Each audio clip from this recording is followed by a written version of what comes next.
hi guys ఇదంతా మా family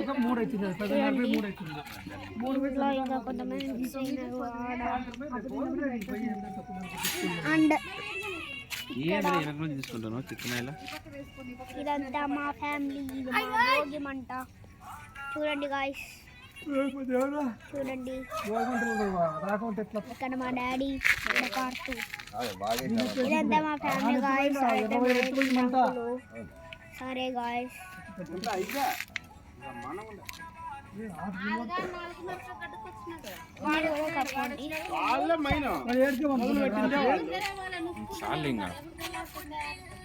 తిని వాళ్ళు మోజు ఎందుకు కాదన్నారు అదే ఇది మా ఫ్యామిలీ గాయ్స్